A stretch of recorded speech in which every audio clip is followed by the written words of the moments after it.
Okay, Jeff Rice, Rick Rice. The reason I brought Rick into this, in the infancy of regional radio sports, there's no person that's been more influential in my life professionally, as well as just believed in what we were going to try to do at regional radio sports with Penn Sports. So I'm going to bring Rick in to just talk about, as the former CEO, I hope I got that right, at Teachers Credit Union, to have the vision to be a part of what regional radio sports was going to do and embrace, to be the voice of the Kingsmen, because let's face it, I mean, we made a significant commitment to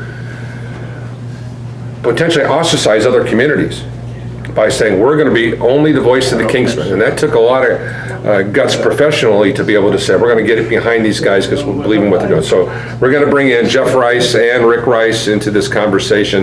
You know, Jeff, you may not know the dynamics because you were just a kid at the time going through some of this, but this is what your dad believed. So Rick, so tell me about the sitting down with that crazy Paul Condry guy in the beginning, and what it was like when he tried to pitch Teachers Credit Union that to be a part of the Regional Radio Sports Network.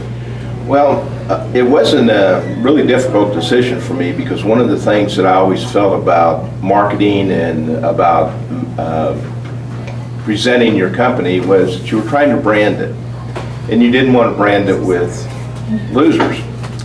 And when I was growing up, the big school that was in my past, big football school, and I didn't go to the school. In fact, I always cheered against them, but the big school for me was Evansville Rights. They were really a great program. And so when I came to South Bend area, you know, Penn was not, it was the early 70s. They did not have a strong program, but as you've talked to a number of the people, when Coach Giesman and Dean Spiker came into the situation, Dean once told me you got to have a great football team, and you've got to have a great basketball team, and you have to have a great band. If you have those three things, the parents will let you educate your kids. And so when Coach Giesman came and the program started coming up, you saw that that's a brand you wanted to be associated with. Now, it didn't come without occasionally some of the board members who had backgrounds in South Bend schools saying, well, why don't you do this for South Bend schools, or why don't you do that? And I said, when they end up having the record and they have the brand that Penn does have, we'll do it. We'll be part of those programs too. But Penn had it, they kept it going, and you've said in many ways, Penn way. But when you came in and talked to me, it wasn't a hard sell, because you had experience in the sport. You were getting started with the publication, and you were doing some radio over in the Hobart area. And so I thought, why not? This is, you got to take chances. You got to, and to me, it wasn't a big, you were taking a much bigger it was a much bigger commitment on your part than it was mine, but I thought this was a great thing to be part of. And the thing that impressed me about you when you came in, and I would give this advice to any young person, don't do something out of making a lot of money. Do it out of passion, and then find a way to make money doing it. If you try to make money and then do a lot of different things, it won't be as successful as taking a passion and finding a way to make money. And I think that's what you did with this.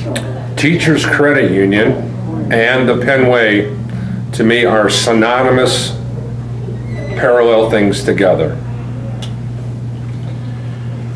Well, I'm happy.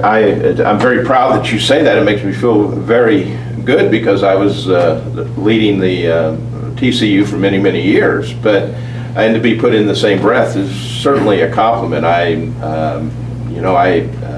Everything about the Penn football program aligned very well with the values that I had, the values of the good things about sports, the good things about young people, the good things about being supported so much by the community.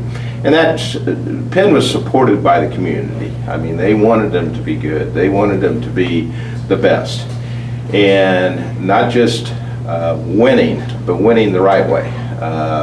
And that comes with a lot of preparation. And it doesn't come with always having the best talent, because sometimes the talent doesn't perform to the level because they haven't prepared. And So I appreciate the comment, and because Penn football does everything the right way. Rick, and just want to kind of just piggyback with you and Jeff here together. You chronicled, because we had so much dialogue together, Jeff trying to grow up in the Penn football program, from his labors as a sophomore and juniors and finally as a senior and whatnot. And you were just totally supportive of the coaching staff about trying to make him into the man that he has become today. But you were 100% behind it. You didn't ask for any special favors. And you encouraged what they were doing dramatically, that, hey, this is what the best thing is for my son. He may not know that you were thinking that at the same time, because you were probably at home putting your arm around him saying, hey, listen, it'll be okay, buddy.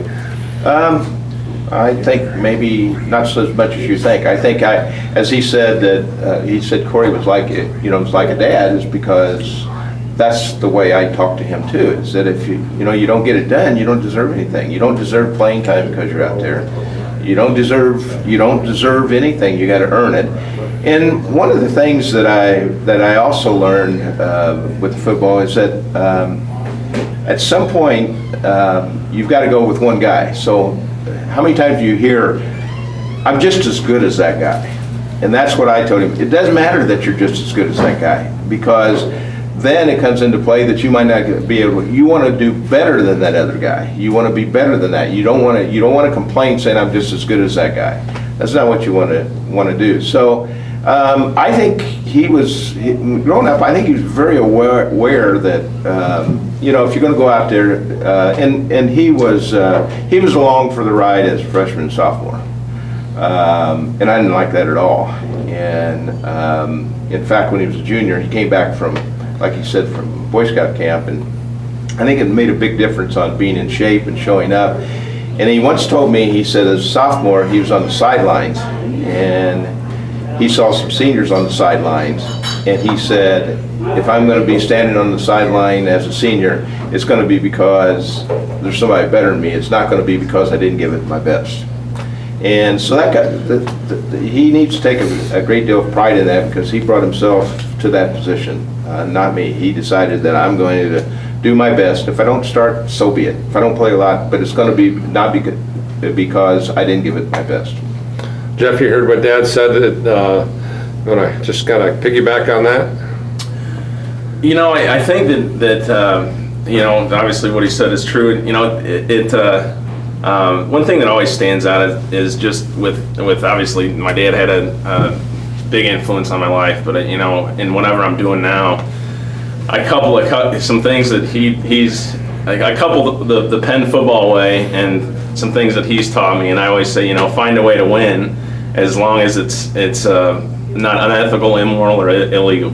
And if you, whatever you're doing, whether you're on a project, whether you're trying to close business, or if you keep thinking that, and you're going to find other ways to get the job done. And I think really it really started out there on the fields out there in the weight room. I mean, it sounds corny, but it's true.